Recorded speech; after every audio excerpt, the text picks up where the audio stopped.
morning from Jonesboro, Arkansas, August 20th, 2025, 8:03 a.m. Look at this, from Electrified, another person I subscribe to who does mainly Tesla stuff. When I watch his videos, usually I watch about half to 3/4 of it. I skip a whole lot of sections, things I'm not interested in, but this caught my eye and I wanted to talk about it. Listen to this. Talking about full self-driving.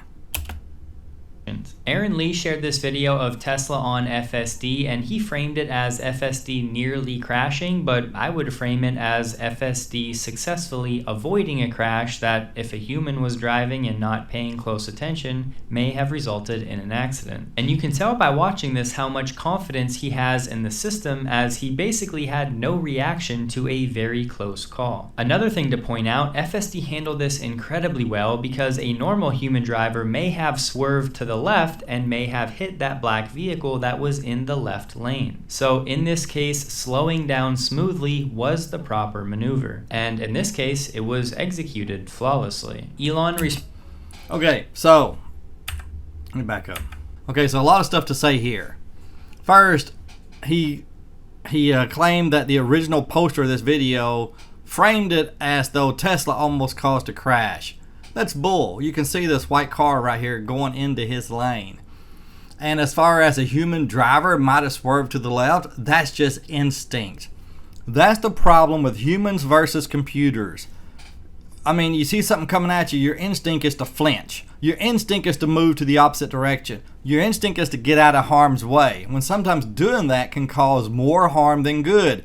Now, in saying that statement, I know people are typing away right now some kind of nonsense of what I didn't say. I did not say that computers are automatically better than humans because they don't flinch without a reason. They don't move the opposite direction without a reason. I did not say that, because you can never replace the human. What's the word I'm looking for? Oh man, you can't replace the way humans think. There's a word for that that's slipping my mind at the moment. You see what happens when you don't have a script? I just yak. I don't do a script. I think that has both good and bad. Not having a script is both good and bad. So, yes, the Tesla, a human, could have possibly went to the left-hand lane and maybe caused this black car to swerve to the other lane. Who knows if anybody's over there, or to hit it. And he also said he has enough confidence in the system not to react. That would not have been me. I would have reacted. And it could be I would have taken over full self-driving just by my natural reaction responses. And I might have caused more problems than the computer. You know, I might have jerked the steering wheel. Forget the FSD. I might have hit the brakes and not done, who knows what I would have done. But I do know, rightly so, a lot of people do not trust full self-driving. I never criticize anybody who criticizes full self-driving so long as they keep it in the realm of factual information. And so long as they're not spouting out propaganda or fake news, which is all over the place. For instance, one of the ladies in the office where I work, she told me, she said, I think that full self-driving cars should have a flag on them to let us know to be more careful around them, so that, to avoid wrecks. And I don't criticize her for that. That's what she believes. She has no faith in full self-driving. That's fine. I would say I want a flag on all the people who text and drive. That's what I want, so I can be more careful around them. People ask me, they say, do you really trust full self-driving? And I say, I trust it more than I trust the stranger next to me on the highway. I do. I'd rather have a full self-driving Tesla next to me than just an average human. I would. I trust full self-driving on Tesla Software 3, which is what I have, which isn't the best one. I trust it more than the average person. I truly do. Another person told me just the other day who has a Tesla. I said, does yours have full self-driving? She said, Lord, no, I don't want it. I think you have to pay more attention with full self-driving than you do driving yourself, because you're so worried it's going to make a mistake or something along those lines. And I had the feeling she hadn't tried it lately, because she's owned a Tesla forever. I told her, I said, when we first got ours in May, I tried full self-driving immediately, and around every corner was jerky. It was almost scary. Then it did a couple of software updates. And because I hadn't had an update in forever, the car set for a while. And now I love it. I think it's awesome. So it may be better now if you ever get a chance to give it a try.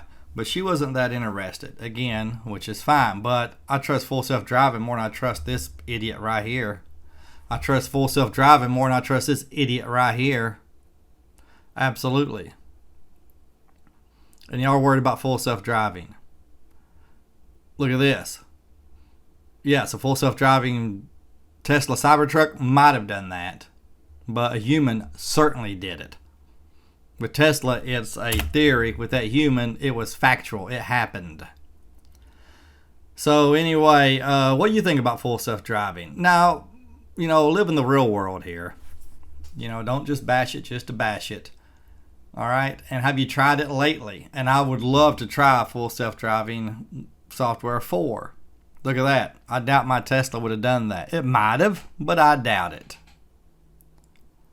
And all reports, most reports are people from people who love Tesla so far. Most reports are the robo-taxi is blowing Waymo away. With its ride quality, its human aspects of it, it stops like a human, goes like a human, drives like a human. But the media will focus on every single mistake the cyber taxi makes.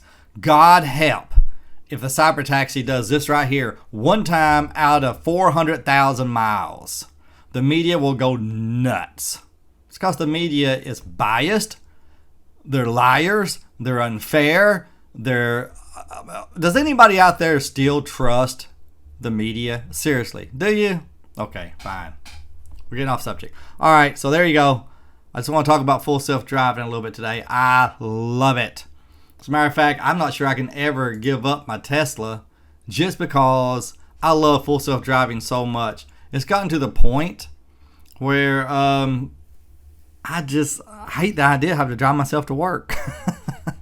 Now, that's coming from someone who never got a great thrill out of driving. I drive because you need to get places. My EV-hating cousin, he owns a very nice, very expensive Corvette. He said he wouldn't have any interest in it because he just loves to drive. I can certainly understand that. I certainly understand that people who do not like full self-driving just keep it in the realm of factual information and not just nonsense you hear from the media. Okay? Oh, one more thing. I'll put a link to this video and you can subscribe to Electrified if you want. He has some very good information if you like Tesla and want to follow Tesla. He also covers other stuff every once in a while, but mostly it's just Tesla stuff. Okay? His videos are usually pretty long, 30, 35 minutes, probably every 3 to 4 days. But anyway, all right, you have a good day.